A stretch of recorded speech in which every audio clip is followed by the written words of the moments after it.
Hey guys, it's John here, and today I'd like to talk about my 5 writing tips to eliminate clutter from your prose.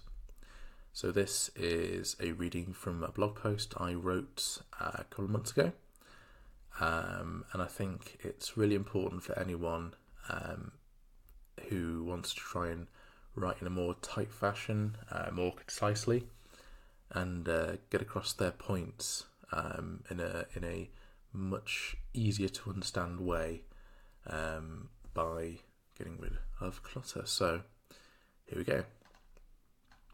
So recently I finished reading the 30th anniversary edition of a book called On Writing Well by the legendary non-fiction writer William Zinsser. So this book kicked my ass. In his signature punchy style, Zinsser explains why clutter is the number one enemy for all writers, regardless of genre or medium.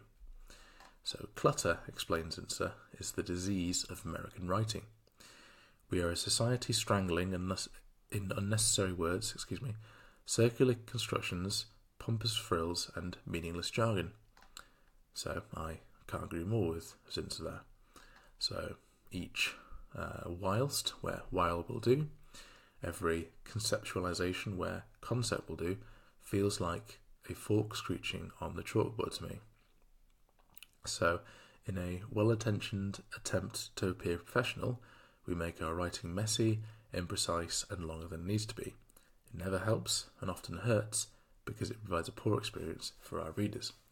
So, just coming off that for a second, I think it's something that we've all experienced. Maybe not necessarily ourselves, but there's maybe like a colleague at work who always tries to make their writing seem professional but ends up just looking a bit silly because they're putting all of these long words unnecessarily in it. And it kind of, rather than looking into our own ego and trying to make ourselves look smart, we should instead concentrate on communicating our message best. And usually the way to do that is to actually not make your words longer but actually tighter and shorter, and to pack as much meaning as possible into sentences. So, this problem is particularly widespread in academic writing. So, articles and papers presenting relatively simple ideas do so in a, sometimes deliberately, opaque manner, with run-on sentences and $10 words. So, wouldn't it be better to share your ideas so that more people can understand them? So, if you're extremely confident in the clarity of your writing, you likely shouldn't be. Your writing shouldn't be a presentation of how smart you are. It should be the clearest, tightest possible expression of your ideas. So that's just what our goal should be, to make our writing as clear and easily accessible as possible. Because if our prose is full of adverbs, weasel words, filler words, and $10 words, our readers are less likely to understand our true message.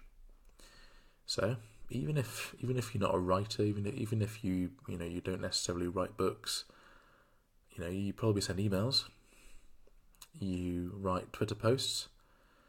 Every area of your life can benefit from learning a clearer, tighter writing style. So, without further ado, here are 5 tips and tricks adapted from William Zinsser's book On Writing Well to help you declutter your prose. So, tip 1. Strip every sentence to its clearest components. So, from On Writing Well by William Zinsser. But the secret of good writing is to strip every sentence to its clearest components. Every word that serves no function, every long word that could be a short word, every adverb that carries the same meaning that's already in the verb, every passive construction that leaves the reader unsure of who is doing what. These are the 1001 adulterants that weaken the strength of a sentence, and they usually occur in proportion to education and rank. So that's very well written by William Zinsser. Okay, so when you're writing your first draft, the key factor is getting it down on paper. So perfect type prose shouldn't at this stage be your primary goal. So when I was writing my book, it felt so good to get those 90,000 words down. I mean, it was nowhere near finished at the time, and it required a lot of editing, but the block was there. All I needed to do was chip away at it over time until it clearly resembled the professional finished product, the book that I wanted. So chipping away at a piece of stone is, in a way, the perfect analogy for the post-draft editing stage. So once you've done creating the draft, we go through our entirely first draft, full of its mistakes, repeated words, typos, adverbs, and clean out all the clutter. No sentence is above judgment. Each one must be scrutinised with the question, how do I express this in fewer words? Often the answer is to get rid of the entire sentence, and you should welcome this. It's one less sentence to edit in the next pass. Editing takes a long time, and you should aim for multiple rounds, but it's invaluable. Every time you convert a really hot into a scorching, and a quite clever into an intelligent, you make your prose both more expressive and easier to read. So this is how most professional writers craft their books. Not through singular flashes of profound genius, but by doing the hard work of breaking every sentence down and replacing it with something more expressive. Tip number 2. So clear thinking becomes clear writing. So I'm going to quote again from On Writing Well by William Zinsser. How can the rest of us achieve such enviable freedom from clutter? The answer is to clear our heads of clutter. Clear thinking becomes clear writing. One can't exist without the other. It's impossible for a muddy thinker to write good English. He may get away with it for a paragraph or two, but soon the reader will be lost. And there's no sin so grave, for the reader will not easily be lured back. So once again in my book, I explain in great depth why the planning stage is so critical to any great story. So most writers don't fail due to a lack of writing ability, but due to a lack of a clear plan on the outset. So if you've spent months writing an outline for your novel or your screenplay, thinking deeply about the character outlines and how each component moves, then you've made your drafting stage and editing stage as well much easier. So the National Novel Writing Month, or NaNoWriMo as it's called, involves a grueling schedule of 1,600 words a day. So I often tell nano writers that if they get clear on their plan before the 1st of December, so sometimes called Preptober, so preparation in October, and then create a clear roadmap for themselves, then the daily writing job becomes more mechanical. It is so much easier to write from a pre-existing story outline than it is to summon the immense creative energies required to come up with brand new ideas for 30 days straight. So the key effect of doing preparatory work is that you actually know clearly in your head what you're writing out before you write. So if you're writing by the seat of your pants, known as pantsing in the nano community, your writing is bound to be muddled and unclear, and that's not going to create a fun experience for your readers. Explicit plans, on the other hand, lead to bold, deliberate writing. Get serious about your outlines, and your readers will thank you for it. Tip number 3. Quotes from On Writing Well. Writers must therefore constantly ask, what am I trying to say? Surprisingly often, they don't know. Then they must look at what they have written and ask, have I said it? Is it clear to someone encountering a subject for the first time? If it's not, some fuss has worked his way into the machinery. The clear writer is someone clear-headed enough to see this stuff for what it is, fuss. So, yet another consequence of proper planning is that you can narrow down your message and interrogate your draft to check if it's properly conveying that message that Zinsser refers to in that passage. So if you're writing non-fiction, then each chapter and subsection should concentrate on a given topic, and you can interrogate each sentence and paragraph accordingly. But fiction writers have a harder job on this front. What constitutes a clear message? In this case, we need to see the story as a river flowing from start to end. Any clutter will act like a dam in the river's path. So the best fictional stories move with a relentlessly deliberate, although not necessarily fast, pace, Just look at great films like Christopher Nolan's The Dark Knight or Stephen King's Misery. They seem to move fast, only because each writer in those cases were clear on what the story needed to accomplish, and therefore got rid of any clutter, anything not serving that movement. All great writing is penned with a purpose. You don't have to get it right first time, but a long, thorough planning stage is, once again, critical. Tip 4. Quote. Tip 4. Put brackets around every component not pulling its own weight. So, now we can quote. From On Writing Well by William Zinsser. Is there any way to recognise clutter at a glance? Here's a device my students at Yale found helpful.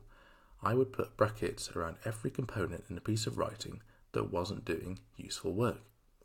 Often just one word got bracketed, the unnecessary preposition appended to a verb, so order up, or the adverb that carries the same meaning as the verb,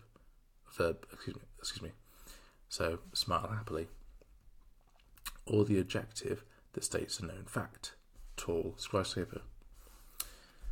So those are good examples. So nowadays we mostly write on our computers. So word processors and even specialist manuscript writing packages come with intuitive tools for selecting, finding and replacing words as we see fit. Every editing phase always needs at least one hard copy review though. Yes, it takes up precious paper, but seeing your words printed out gives you a fresh perspective from seeing on the computer. This makes it much easier to identify pesky errors and style issues you hadn't seen before.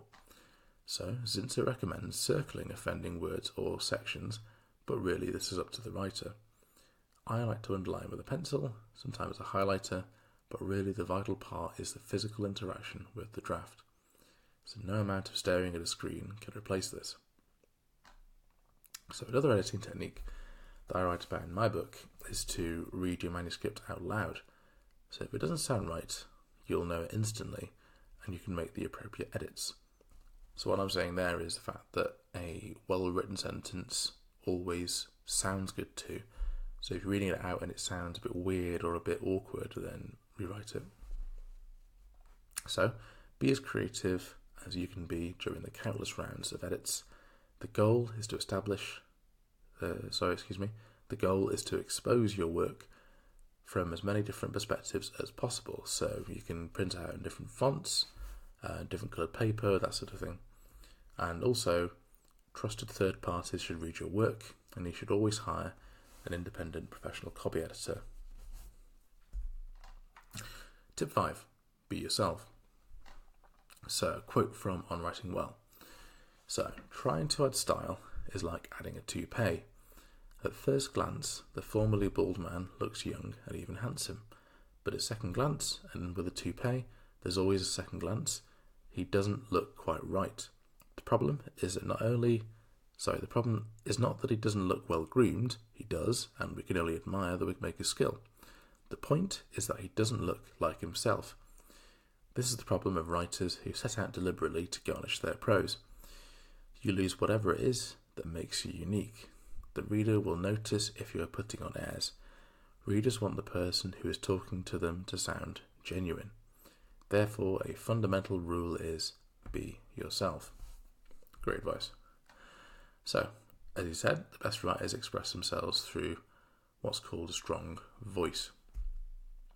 So this concept of voice is a hard one, and it's especially difficult to understand because it's often it's so nebulous and hard to define.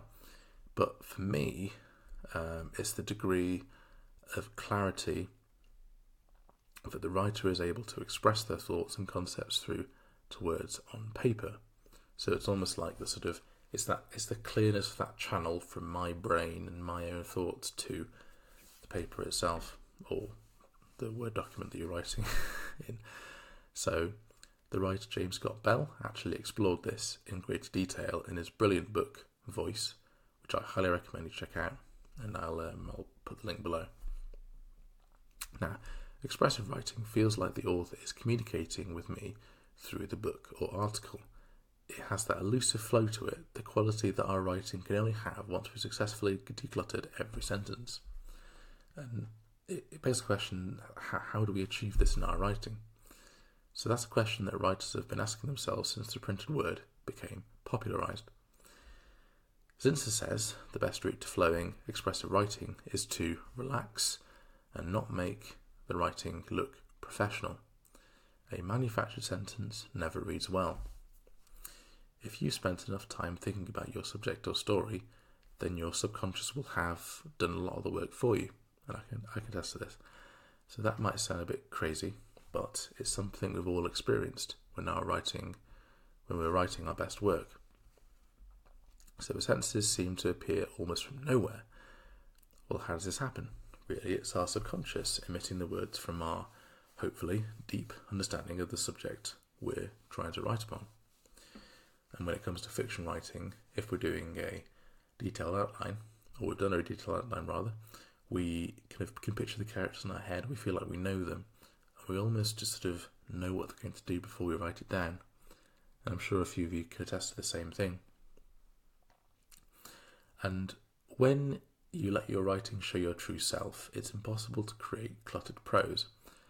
When the concepts are that clear in your mind and flowing like an open faucet, actually, no, like a class-kidding FUD, each sentence effortlessly flows into the next. So that, right there, is the height of expressive, easily readable prose. And it's our ultimate goal as writers. So the only way to achieve it is through a lot of writing practice and plenty of research. So if this feels like some far-off goal, then understand this. Good writing is never a function of some innate talent. The best professional writers aren't necessarily the most naturally gifted ones, but they are the ones who read the most widely and do the most work practicing their craft. Perfect, uncluttered prose is yours and yours alone. Never forget that. Okay, so I hope you enjoyed me reading out my blog post on 5 writing tips to eliminate clutter from your prose. I hope it helps you in your writing. And I'll put a link below to the book as well on Writing Well by William Zinser. So as always, leave a comment with some feedback. Make sure to click like and subscribe. I'll see you next time. Bye.